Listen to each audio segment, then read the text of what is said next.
am standing in for Dr. Günther Schrack, who unfortunately is a bit stressed over the events and his health is not allowing him to attend. I also wish to make one aside remark, which I think is very important, that Council understands. Interestingly enough, many members of the Shannon Mews Neighbours Association this morning received an email purporting to advise that they not bother coming to this public hearing, as the event was a set issue, and it was basically aiming at preventing only SMNA members from attending, because the person who unauthorizedly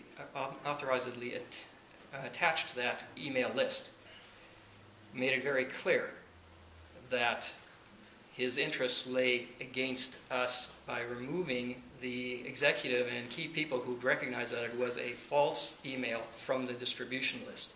Therefore, we have concerns that many of our members are not going to be attending because they feel that they have been warned off by ourselves. I would like to make it very clear to Mr. Wall and Mr. Pooney and those who work for him that in no way do we believe that this is your fault or that you're in any way associated with this. We feel that the integrity of our opponents in this case is far too great to be doing such a thing. I will now go on with Mr. Schrack's statement. Your Worship, members of Council, ladies and gentlemen, I am Günther Schrack, well not really, President of Shannon Mews Neighbours Association. I speak in opposition to the rezoning proposal now before you for consideration. The SMNA does not oppose redevelopment, only the scale of the development and its attendant disregard of the community's wishes. I am a resident of Vancouver living on Adara Street to the west of the property. I became involved in the rezoning process in December of 2009 when I and my wife attended a design workshop held jointly by the proponent and the city staff. It was when I found liberties taken with our honest input that I became active with the community and eventually took part in the founding of the SMNA. I must say that I have never received any such intense insight and education in my life, and considering that I work in physics at UBC, this is quite a statement. Nevertheless, despite my inadequacies, I must address the issues raised in the process that led to the planning report before you and the assessments made in that report that the SMNA finds to be an error or damaging to the community. In preparing for this presentation, I found the 1973 presentation of Mr. Douglas Holm, President of the Shannon Citizens Committee, essentially forerunner of the SMNA, to the Council of the time regarding the original rezoning issues. I found it both helpful in my preparations and disturbingly familiar to the present circumstances, not to mention surprisingly prescient.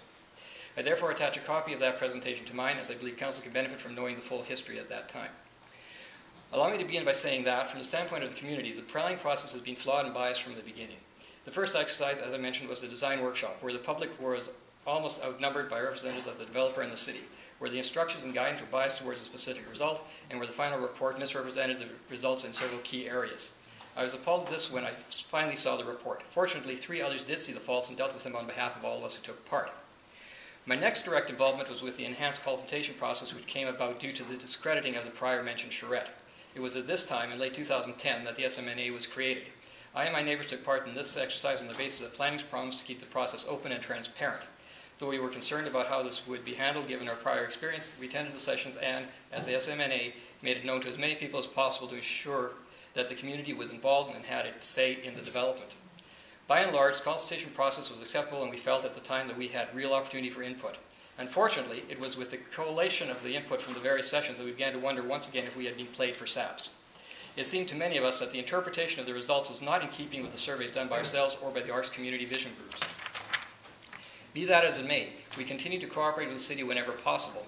When the revised proposal was presented on the 27th of May this year, the SMNA spent considerable time examining it and creating what we feel to be an all-encompassing position paper, which is attached to the current report before Council. What disturbed us most is that, despite the promises of serious consideration of community input, planning is still promoting aspects of this development that is overwhelmingly opposed by the community, and in at least one case, by both the community and the developer. We ask ourselves the following questions. Were we duped by city staff again, or is there another reason that we, the people who elected council to oversee city staff and ensure that the will of the people is implemented, are once again sitting outside the candy store looking in? Clearly, the reason for the inclusion of the most unpalatable aspects of this development lie with council policies and their directives, many of which are wishes and whims that conflict with sensible planning. For example, the terms of the Eco-Density Charter, known as it is, trumps virtually every other development policy in the city without consideration of applicability or practicality. Virtually every unsavory aspect of this proposed rezoning derives from that one policy. We identified this in our policy statement as a major issue. I'm going to have to skip forward because I realize I'm running out of time, and I believe that Mr. Schrack would like me to attend again later at the end of the speakers list to finish his statement, but I will go to his end of summary.